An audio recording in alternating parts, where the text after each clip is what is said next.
Yuran guaman dalam urusan jual beli hartanah. Bagaimana untuk anda menentukan berapa yuran guaman yang dikenakan oleh peguam? Let's jom. Assalamualaikum warahmatullahi wabarakatuh dan salam sejahtera. Apa khabar tuan-tuan dan puan semua? Sekali lagi bersama saya Aizat Ismail, peguam hartanah dan juga founder Hartanah dan Anda. Pagi ini saya akan terangkan kepada anda bagaimana peguam mengira yuran guaman dalam urusan jual beli hartanah dan kenapa tuan-tuan dan puan perlu melantik peguam yang berasingan dalam urusan jual beli hartanah. Tuan-tuan dan puan yang bertindak sebagai penjual ataupun sebagai pembeli dalam mana-mana urusan jual beli hartanah, biasanya tuan-tuan dan puan akan melantik peguam. Peguam untuk menguruskan ataupun melaksanakan, menyempurnakan transaksi jual beli tersebut. So ada yang tertanya-tanya, adakah pelantikan peguam ni wajib? Pertama-tamanya tuan-tuan dan puan perlu faham, dalam urusan jual beli hartanah ni ia melibatkan dua pihak, iaitu pihak penjual dan juga pihak pembeli. Bila ada dua pihak dalam urusan jual beli hartanah, penjual dan juga pembeli, kita syorkan sebenarnya pihak penjual dan juga pihak pembeli ni perlu melantik peguam mereka sendiri. Kenapa? Dalam urusan jual beli hartanah, bila melibatkan dua pihak, penjual dan juga pembeli, contoh, katalah tuan-tuan dan puan sebagai penjual. Tuan-tuan dan puan sebagai penjual, tuan-tuan dan puan nak pastikan hak tuan-tuan dan puan sebagai penjual tu terbela. Apa antaranya hak yang perlu tuan-tuan dan puan pastikan adalah terbela? Yang pertama, kita kalau misal kata nak jual rumah, masih lagi ada baki hutang yang perlu diselesaikan kepada pihak bank. Ini yang kita sebutkan sebagai redemption statement ataupun redemption amount, bayaran tebus hutang yang kita perlu bayar kepada pihak bank. Urusan untuk melepaskan gadaian, sebab kita bila kita buat pinjaman dengan bank, kita menggadaikan rumah kita tu kepada pihak bank. Jadi kita perlu melaksanakan transaksi ataupun urusan yang dipanggil sebagai melepaskan gadaian, ataupun dalam bahasa Inggerisnya kita panggil sebagai discharge of charge. Dan urusan ni perlu diuruskan ataupun perlu dibuat oleh seorang peguam. Itu yang pertama bagi pihak penjual.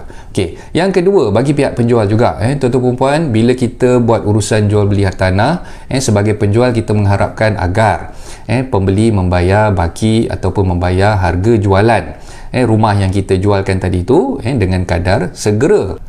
So bila kita tak lantik peguam kita sendiri, kita tak pasti cara macam mana untuk menguruskan bayaran harga jual dan sebagainya, kita perlulah melantik seorang peguam untuk menguruskan urusan pelepasan gadaian tadi dan juga untuk melepaskan baki harga jualan tu kepada kita sebagai penjual.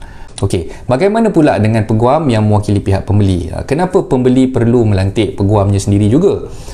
Sebab kita nak elakkan berlakunya conflict of interest. Untuk mengelakkan berlakunya conflict of interest. Sebab apa? Bila kita sebagai pembeli, kita tak lantik peguam kita sendiri, kita biasanya istilah undang-undang kita panggil tumpang peguam dengan pihak penjual. Kita tak tahu sejauh mana kejujuran peguam ataupun orang kata apa, kebolehpercayaan peguam yang mewakili pihak penjual tadi sekiranya kita menumpang peguam yang sama dengan peguam pihak penjual tu. Jadi bila tuan-tuan dan puan diwakili oleh peguam anda sendiri sebagai pembeli, anda boleh memastikan yang peguam yang anda lantik tadi tu menjalankan urusan bagi pihak anda sebagai pembeli tu dalam tempoh masa yang ditetapkan. So saya akan ceritakan tentang yuran guaman ni. Sebenarnya tuan-tuan dan puan, ada dua bahagian yang tuan-tuan dan puan perlu tengok lah. Satu quotation yang disediakan oleh peguam ni biasanya dia akan pecahkan pada dua bahagian, bahagian A dan juga bahagian B. Bahagian A yang kita panggilkan sebagai professional charges. Professional charges ni maknanya yuran guaman ataupun gaji yang tuan-tuan dibayar kepada peguam tersebut untuk upah dia lah. Itu yang kita letakkan di bahagian A, professional charges.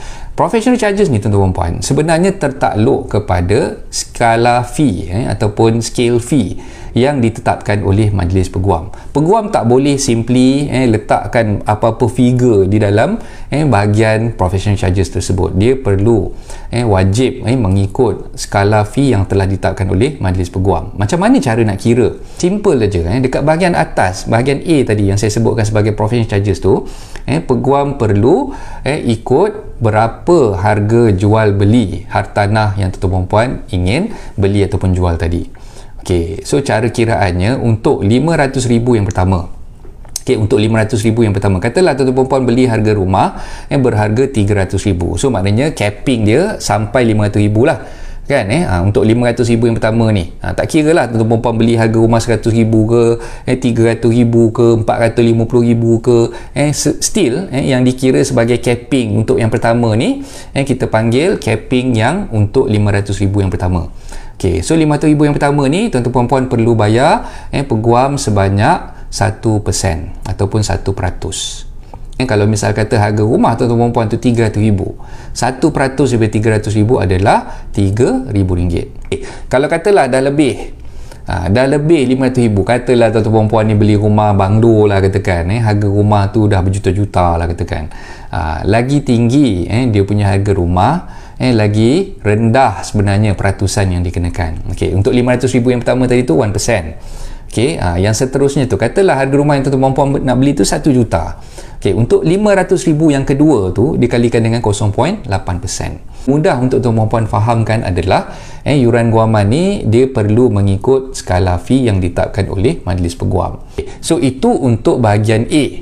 Okey, bahagian B pula yang saya sebutkan tadi sebagai disbursement. Apa yang dimaksudkan dengan disbursement? Ia adalah bayaran yang perlu dibayar kepada pihak ketiga. Contoh, macam bayaran stamping.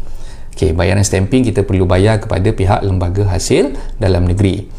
Bayaran MOT punya stamp duty, ini pun kena bayar kepada lembaga hasil dalam negeri. Okey, bayaran untuk menyediakan akuan berkanun. Akuan berkanun ni pun perlu dibayar kepada pihak sujai sumpah.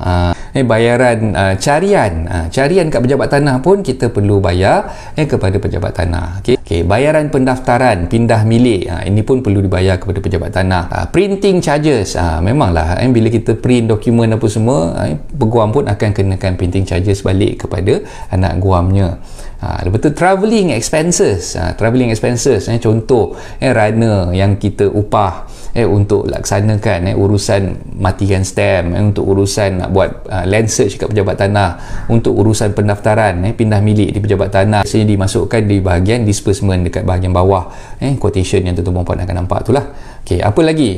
Bayaran miscellaneous. Okey, contoh katalah kita menggunakan khidmat orang kata apa, courier service. Untuk hantar dokumen tu kita gunakan khidmat courier. So courier ni pun bawah miscellaneous. Untuk telefon call, telefon call facsimile, semua tu ada kos yang dikenakan. So itu saja daripada saya. InsyaAllah kita jumpa lagi di masa-masa yang lain. Assalamualaikum warahmatullahi taala wabarakatuh. Terima kasih. Bye bye.